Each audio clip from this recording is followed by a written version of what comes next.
Когда только впервые показали часть доспеха Тансана, мы с предвкушением ожидали, когда же он получит всю броню в результате слияния всех духовных костей. Этот доспех очень крутой, и пусть он пока не полный, но выглядит устрашающе. Когда он активирован, кажется, что Тансану вообще ничего не угрожает, и его практически невозможно пробить. Но когда Тансан получит полный эффект от слияния его костей? На самом деле, не нужно дожидаться, когда он получит все 6 костей, не включая внешнюю паучью кость. Даже без последней кости туловища у него проявился золотой доспех на спине в виде щита. Это случилось благодаря последней эволюции его паучьих копий до уровня бога. Тансан яростно сражался с императором людолицых пауков возрастом 50 тысяч лет. Он стал его пятым кольцом на молоте чистого неба.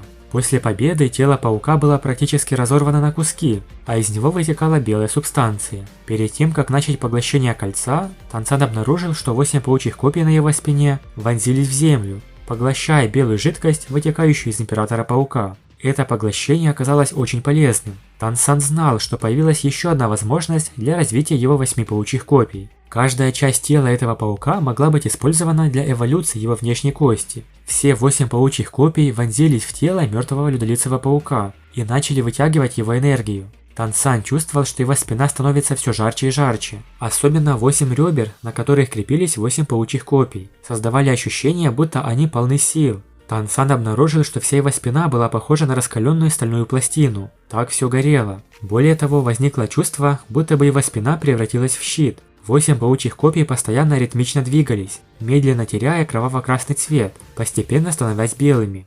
Тансан ощутил огромный прилив сил. Все его энергетические каналы, кости и кровь уже были окрашены в бледно-золотистый цвет, из-за чего его тело уже вышло за пределы человеческих возможностей. И вот внезапно вспыхнул свет морского бога.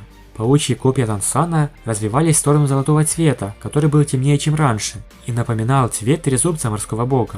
Что случилось? Тансан на мгновение подумала, что его спина раньше остального тела перешла на божественный уровень, но он же еще не начал принимать наследство морского бога. На самом деле, сам Тансан не знал, что его наследство уже началось, когда он получил покров вселенной Безбрежного моря, а также сердце морского бога. Они всегда незаметно трансформировали его тело. Вот почему он мог легко поглощать столько духовных колец и надевать их на второй дух. 8 паучьих копий менялись практически каждый раз, когда Тансан становился сильнее. Именно поэтому они могли эволюционировать так много раз. Когда Тансан чувствовал, что все его духовные кости нагреваются, на самом деле это была сила морского бога, изменяющая его духовные кости. Но у всех других костей было фиксированное развитие, и их улучшение было немного сложным. В то время как у 8 паучьих копий такой проблемы не было. Они могли эволюционировать сколько угодно. В тот момент, когда он поглотил сущность императора людолицых пауков, наконец произошли качественные изменения. Возникла эволюция, которая не должно было быть.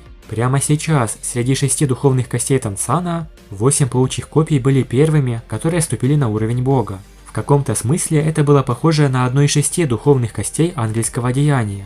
Его спина уже была полностью золотой. 8 паучьих копий также начали медленно становиться золотыми от корней. Они и раньше были золотыми, но только не внутри. Но на этот раз все было иначе. 8 паучьих копий полностью стали золотыми. И кроме того, на протяжении всего этого процесса, трезубец морского бога на лбу Тансана сверкал. Вся его спина была покрыта большими пластинами брони, но они, как ни странно, ни в малейшей степени не влияли на его движение. 8 паучьих копий растянулись. Они были по-прежнему 3-метровой длины, но на копьях появились тонкие, ослепительно красивые узоры. Его золотые нити поглощения стали в разы сильнее. Помимо истощения, золотые нити обладали собственной способностью к точечной атаке и были чрезвычайно прочными. Суперэволюция 8 паучьих копий подняла его силу на новый уровень. Даже его духовная сила снова прорвалась, вместе со скачком эволюции 8 паучьих копий, фактически напрямую прорвавшись с 94 ранга на 95 уровень. Менее чем за 24 часа Тансан поглотил кольцо темного тигра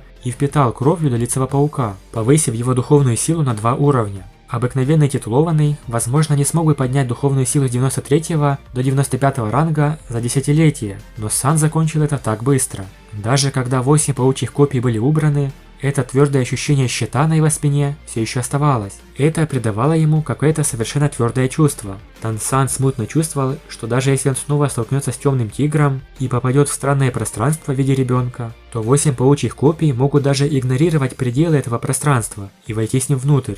Это была последняя эволюция внешней кости Тансана. Она опередила все его остальные кости и достигла уровня бога. Но полноценный доспех от слияния костей появится, конечно же, только после получения последней кости. Большое спасибо за просмотр. Напишите в комментариях, ждете ли вы невероятный доспех Тансана после слияния его духовных костей.